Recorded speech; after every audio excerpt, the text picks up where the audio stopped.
back with another video, and today I'm going to react to Most Critical. What you pay for is important.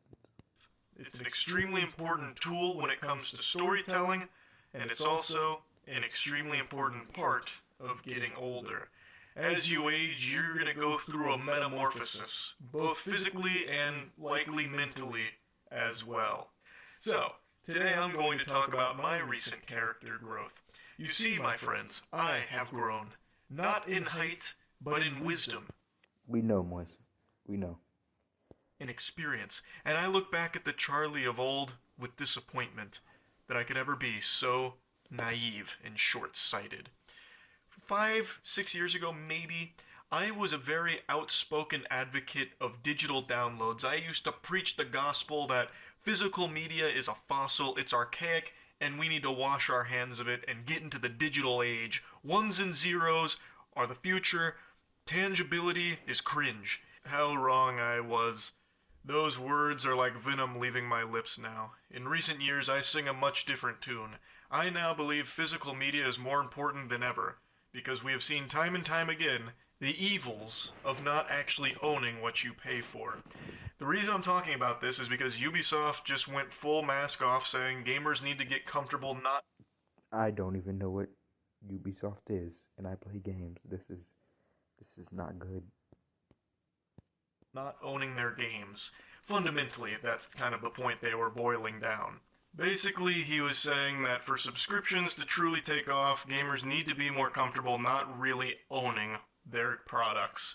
So, I don't have a crystal ball, but when you look at the different subscription services that are out there, we've had a rapid expansion over the last couple of years, but it's still relatively small compared to the other models. One of the things we saw is that gamers are used to, a little bit like DVD, having and owning their games. That's the consumer shift that needs to happen. They got comfortable not owning their CD collection or DVD collection. That's a transformation that's been a bit slower to happen in games. As gamers grow comfortable in that aspect, you don't lose your progress. If you resume your game at another time, your progress file is still there.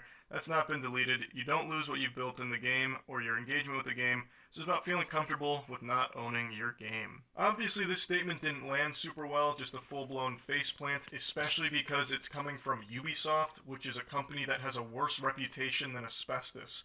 Nobody really likes Ubisoft in the gaming community, so hearing them say this kind of shit definitely made it taste even worse. But it's also nothing new. It seems everything wants to trend towards subscription-based services, and it's also not even new in gaming to not actually own your games. Biggest example is Steam. When you buy a game on Steam, you don't own it. In fact, in your agreement with Steam, you even agree that if you break the rules with Valve and they shut down your account, you don't get your games back. You don't get refunded and you don't get the games anymore. It dies with the account. So it's not unusual in the space to not actually own your products, but Steam is just a really good service with it that most people have trust in. You know what people have no trust in? Fucking Ubisoft. But going beyond that for just a moment, Why did you say I like that, bro? I truly think it is vital to actually own what you pay for, like a physical copy of it. The biggest example I keep giving is SpongeBob SquarePants. If you wanted to watch SpongeBob SquarePants start to finish right now, you could, it's through streaming services, but you're missing the best episode, the Panty Raid, because it got censored and pulled from streaming services along with another episode as well. So if you wanted the complete SpongeBob experience, you can't get it through the official channels. Your only options are to either have the physical media on the DVD box sets for the seasons, or you pirate it. That's it. I'm going off a little tangent here. I'm taking a dusty little path down a dirt road, but this is something I've talked about a lot recently on stream. When Donkey released his video on all the streaming platforms that are popping up, which is becoming a huge headache, because there are more streaming platforms popping up than there are stars in the night sky, you can't really get a convenient experience anymore because everything is so divided. The best example Donkey provided was for trying to watch the entire Pokemon series. You have to go to like 15 different streaming platforms back and forth, so like seasons 1 through 5 on one, season 6 on another, then back to that first one for season 7, then you have to go to like a completely separate one for season 8 and 9, and then to... Yeah, that's on a lot of like streaming apps where they have episodes mixed up all over the place.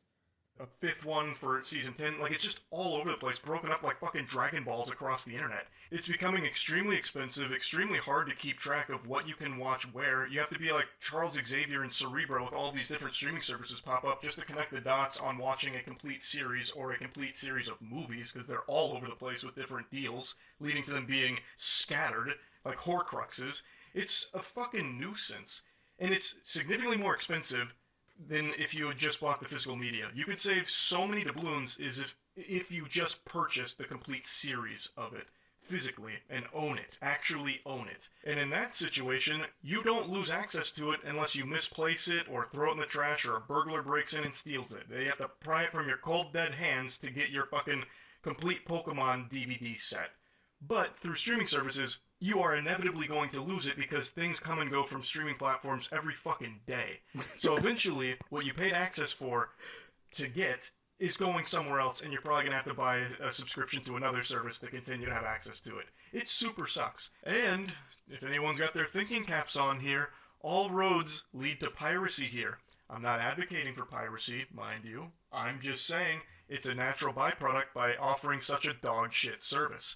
It was actually Gabe Newell of Valve who famously said, piracy is a service problem, meaning that if you're providing a bad service, it's going to lead to people pirating your shit because it's significantly easier than going through the proper channels.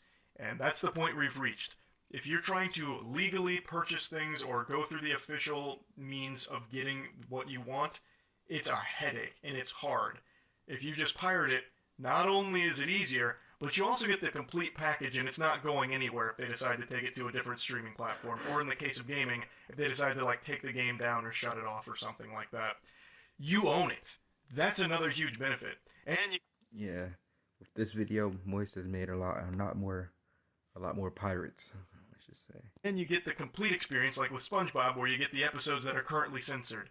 So all of this is just increasing piracy prevalence. So put that in your pipe and smoke it, Ubisoft and all of the other suits that for some reason aren't seeing what every other sane person in the world is.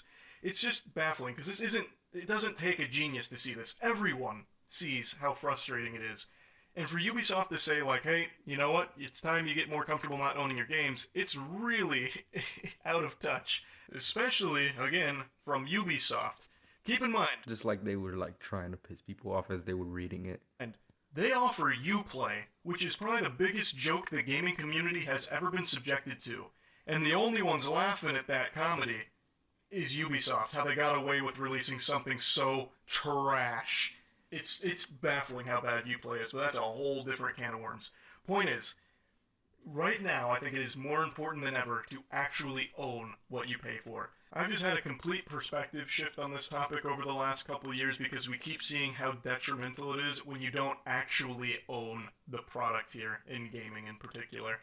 So yeah, I think Ubisoft is not wrong about this being kind of the future for gaming, where it's probably going to end up with everything offering some kind of subscription-based service, but it's not exactly a future to start pumping your fist over. I really do think owning the product is extremely important now, because we see how easily it can be snatched away for any multitude of reasons. So yeah, just wanted to talk about this a little bit because it kind of... Yeah, that was... Just get the physical copy. Peace.